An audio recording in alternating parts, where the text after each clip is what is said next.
Hello les aventurières, je suis Laure Joutot, la créatrice de l'entreprise Les Aventurières et c'est un live saut du 10 ce matin pour vous parler des monstres dans le placard et pourquoi c'est important d'aller les voir et pourquoi on ne devrait pas en avoir aussi peur que ça.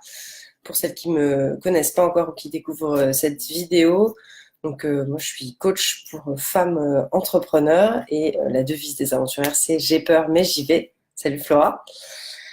Du coup, les monstres dans le placard, c'est quoi? En fait, j'ai envie de vous parler de ça parce que j'ai fait un stage feu sacré il y a une semaine maintenant, ouais. Et que du coup, on a parlé un petit peu de tous les trucs qui sont sous le tapis, qu'on veut pas voir. Et alors, ils peuvent être sous le tapis depuis nous, hein, ça peut être des trouilles ou des blocages ou des choses que nous, on a choisi de mettre sous le tapis quand on était plus jeune, par exemple. Ça peut être des choses qui datent des générations d'avant nous, donc ça peut être des monstres du placard qu'on a hérité de notre famille, et ça peut être des monstres du placard qu'on a hérité de notre société. Donc on a, salut Laure, tout un empilement de ces choses-là, et on peut se dire, bah putain, c'est super positif, merci, ah bah voilà, donc moi j'ai des monstres dans le placard, bonne ambiance, sympa dès le matin. Mais justement, cette vidéo est là pour vous expliquer qu'il y a beaucoup de puissance, de pouvoir et d'énergie à récupérer en allant voir ces monstres du placard. Et, euh, et du coup, je vais vous faire un petit topo là-dessus. D'abord, comment ça se passe? Donc, les monstres du placard, ça va être des interdits, ça va être des espèces de grosses peurs, de nos instincts, de choses dans notre enfance, dans notre famille, encore une fois, hein, qui sont devenus genre des tabous ou des grosses trouilles ou des souffrances, des choses qu'on ne pouvait pas gérer à un moment, chut, qu'on a mis derrière une porte avec genre un maxi cadenas. Et puis c'est écrit en très très gros, ne jamais entrer sous aucun prétexte. Ah là là, si tu rentres, tu vas mourir. Et même toi, tu sais que si tu même touches à cette porte, eh ben, il va se passer des choses horribles. Et ensuite, ça va durer pendant des générations. Et du coup, on passe une certaine partie de notre énergie à vraiment éviter d'aller regarder par là. Ça me fait penser à un épisode du Docteur Who, je sais pas si vous regardez cette série. Je crois que c'est le premier épisode je suis sûre même, c'est le premier épisode disponible sur Netflix de la saison 5, c'est avec Matt Smith, où en fait, il va dans une maison et il comprend pas, il sent qu'il y a quelque chose d'étrange, mais il n'arrive pas du tout à mettre le doigt dessus. Et il se dit, putain, mais je comprends pas, il y a un truc qui va pas, mais il est super pressé, il est obligé de repartir. Et en fait, il comprend que c'est quelque chose que tu vois que si tu regardes dans le coin de ton œil droit, il me semble. Et tu dois regarder devant toi et tu dois juste regarder dans le coin de ton œil droit. Et en fait, il y a un extraterrestre qui est là et qui a fait en sorte que une pièce entière devienne complètement invisible. Et donc l'extraterrestre, il continue à grandir, à grossir jusqu'à ce qu'il soit prêt évidemment à essayer de détruire le monde. Et il est planqué en pleine vue de tout le monde. Bah voilà, les monstres dans le placard, c'est exactement ça. Ils sont planqués, on a tellement l'habitude de faire en sorte de plus les voir que genre on les évite. Et j'ai une cliente par exemple qui vraiment objectivement avait pas du tout envie d'aller voir là et disait, elle était vraiment en mode bah non, bah moi tout va bien, le côté toujours voir le bon côté des choses, donc toujours le positif, le positif, le positif. Et moi ce que je percevais chez elle très fort, c'est que c'est comme si elle s'obligeait effectivement à ne jamais regarder dans le coin droit et à jamais aller regarder de ce côté-là. Mais du coup, il y avait toute une partie de sa maison qui n'était pas disponible pour elle, il y a toute une partie de sa puissance qui n'était pas disponible pour elle. Je peux pas vous décrire le ressenti, c'est comme si bah voilà, c'est comme si je prends de mon verre, c'est comme si la personne c'était tout ça et que la seule chose qu'elle voulait me montrer c'est ça, ou même peut-être ça. Et du coup, moi je sens tout ça et je vois qu'elle me montre que ça et je suis hyper frustrée parce que je sais qu'il y a énormément de patates derrière. Mais évidemment, un monstre, surtout une porte barricadée et avec des gros panneaux stop et interdits depuis très très longtemps, on n'a pas super envie de les voir parce qu'on se dit, mais attends, je me souviens pas trop bien pourquoi j'ai foutu un gros panneau stop à cet endroit-là, mais si je l'ai foutu ou si quelqu'un d'autre l'a foutu, c'est sûr que c'est parce que c'était super grave et super dangereux. Et donc en fait, ce qui s'est passé en stage de feu sacré notamment, c'est qu'on est allé voir, donc c'était un stage avec 20 personnes, donc chacun a amené des choses différentes et ça a permis d'aller voir différentes choses. Et ce qui était très intéressant, c'est que des choses qui ont été barricadées, qui ont été bloquées, etc. Parfois, il y a un genre un Godzilla dessiné sur la porte, Et quand tu ouvres la porte et que tu regardes en disant oh mon Dieu, j'ai ouvert la porte de Godzilla, tu trouves genre un petit Godzilla en plastique. C'est pas un Godzilla, c'est un Mickey, mais bon voilà. Tu trouves un petit Mickey en plastique et tu te dis c'était ça dont j'avais super peur? Et ça perd tout l'espèce d'enjeu, tout l'espèce de gros drame autour. Et puis tu regardes le truc en face et tu te dis ah ok, très bien, ok, d'accord. Sauf que quand tu as fait ça, tu as libéré à mort de pièces dans ta maison, tu as libéré à mort d'espace, tu as libéré à mort d'énergie. Parce que au lieu de passer tout ton temps à essayer d'ignorer, de pas marcher sur ce coin-là du tapis, de pas ouvrir cette porte, de pas machin, de pas truc, ben, tu commences à récupérer de la puissance et tu commences à récupérer qui t'es en entier. Avec oui, bien sûr, euh, les monstres du placard, avec oui, les pulsions peut-être violentes ou les pulsions animales que t'as pas envie d'aller voir, mais qui finalement, au moment où tu les regardes en face, tu te dis, ouais, bah ok, il y a ça, très bien.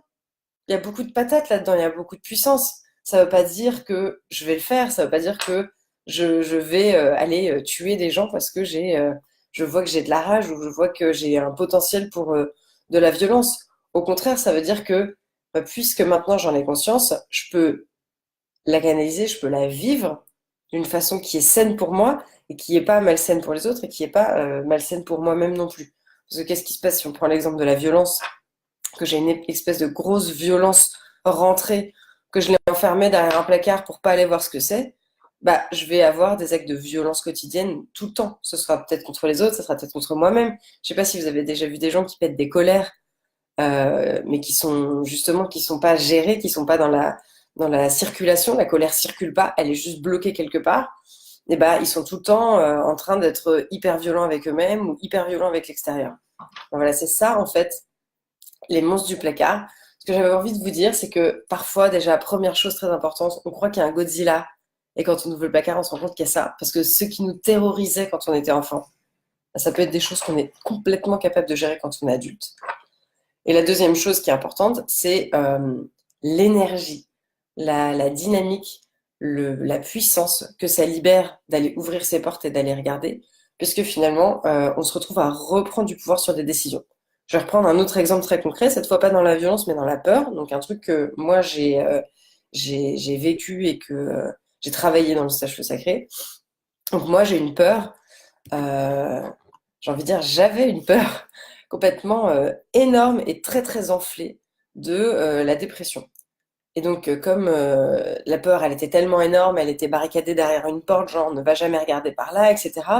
Elle s'était tellement enflée que c'était même à un point où je me disais, mais en fait, ma peur me protège parce que si j'ai plus peur, alors je vais tomber dans mes émotions, me laisser complètement aller et du coup faire une vraie dépression.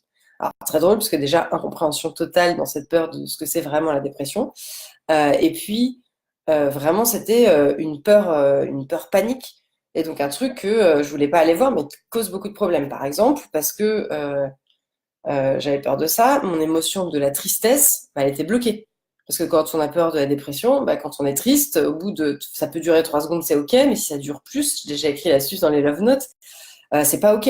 Et puis si c'est déconnecté de l'objet de la tristesse et que ça arrive en décalage, bah, c'est pas ok non plus parce que dans ce cas, qu'est-ce que ça veut dire? Ça veut dire que je suis triste mais je sais pas pourquoi, donc j'ai pas de contrôle, donc bam, on essaie de contrôler les émotions. Donc évidemment, ça ne marche pas, c'est même carrément contre-productif dans cette situation-là.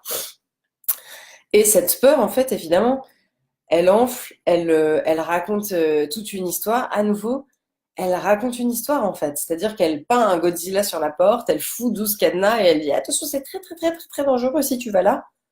Mais elle t'empêche d'aller regarder à l'intérieur de toi, elle t'empêche d'être dans ta puissance, elle t'empêche d'être dans le lâcher prise avec tes émotions, donc de les vivre. Elle m'empêchait aussi, franchement, de regarder des films ou de lire des bouquins trop trop tristes parce que je me disais mais non après ça va m'envahir et je vais pas pouvoir me m'en ressortir. Et donc vous voyez, ça crée une espèce d'image de ah mais en fait je suis faible et il y a que ma peur qui m'empêche de tomber dans de la tristesse au lieu d'avoir justement le courage de la regarder en face. Franchement, le coup de j'ai peur mais j'y vais, c'est vraiment pas un slogan que j'ai choisi en vain, hein, parce que depuis 4 ans, mon Dieu, j'ai peur mais j'y vais, je fais que ça.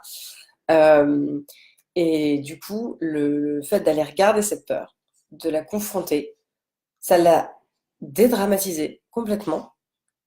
J'ai rien que même de la verbaliser, d'en parler. Bon, ça fait un moment que je sais qu'il y a, pour moi, il y a un cadavre dans le placard à cet endroit-là et que j'avais envie de vider ce placard pour pouvoir l'utiliser pour d'autres trucs. Du coup, ça fait un moment que je commence à aborder ce sujet-là. Et le fait de l'aborder, de le dédramatiser, de remettre de la réalité en face de la peur qui, elle, avait créé un truc complètement incroyable et monstrueux, bah, ça fait vachement descendre en pression, ça redonne vachement d'énergie, et puis ça me permet de vivre une vie que je crée et pas une vie dans laquelle je fuis quelque chose. Parce que ce qui va se passer quand on a accumulé un bon paquet de trucs et de monstres et de tout ça et qu'on veut absolument pas aller les voir, c'est que inconsciemment, on vit pour les éviter en fait. C'est-à-dire que c'est mon coach qui a dit ça. C'était une phrase complètement incroyable, un moment d'une grande poésie. Euh, Ah voilà, c'était la peur de mourir, c'est pas même la même chose que la foi de vivre. Ben, c'est un peu ça en fait. La peur de mourir ou la peur de ces monstres et donc du coup la fuite de ces monstres et de ce qu'on ne veut pas, c'est pas la même chose que de créer ce qu'on veut et d'aller vers ce qu'on veut. Et cette énergie-là, elle est complètement différente. L'énergie de la fuite, hein, c'est une énergie qui est très fatigante, qui est très en boucle, et elle est vraiment vers de l'épuisement. L'énergie de création, c'est vraiment une énergie qui se renouvelle, c'est une énergie qui est très excitante, c'est une énergie qui donne et qui donne et qui donne. Ce qui ne veut pas dire qu'on peut se passer de sommeil ou de nourriture, ou on est, voilà, on est des humains, on est incarné dans un corps qui a des besoins, et justement, ça participe à toute cette dynamique, mais cette énergie de création qui vient du bas, on la récupère comment? On la récupère en allant remettre des monstres, des cadavres dans le placard ou tout ça à leur place. Et c'est pour ça que j'ai envie de faire, même si le mot de monstre dans le placard, elle peut faire peur, vos monstres, pour la plupart, c'est ça. C'est ça. Et même mon monstre de la peur et de la dépression et tout ça, qui était un putain de gros monstre, mais en fait, la peur que j'avais créée autour de ça, l'interdiction d'aller là-dedans, elle était beaucoup plus handicapante, beaucoup plus sclérosante que le fait de regarder le truc en face. Et justement, au contraire, d'avoir un rapport plus sain, de comprendre ce que c'est, de me dire, eh ben ok, la réalité, comment elle est aujourd'hui, et de récupérer cette énergie pour créer à nouveau des choses. Je vous répète cette phrase parce que je l'ai trouvée tellement incroyable et elle m'a tellement mis une grosse claque que je vous la redis et puis je vais vous laisser là-dessus pour le live d'aujourd'hui. La peur de mourir, c'est pas la même chose que la foi de vivre. Voilà, merci beaucoup pour votre présence. Franchement, ce matin, j'avais grave la tête dans le cul, je n'avais trop pas l'énergie de faire un live et je me suis dit, mais ce sujet est tellement cool, je vais quand même faire mon live. Je me suis pris toute la journée pour prendre soin de moi et intégrer tout ce qui s'est passé dans les derniers jours. Donc, je vais vous laisser pour aller grouler et faire de la petite popote. Bonne journée, à demain pour un autre live saut du lit. Je suis en train de kiffer ce rendez-vous quotidien et je vous dis à bientôt.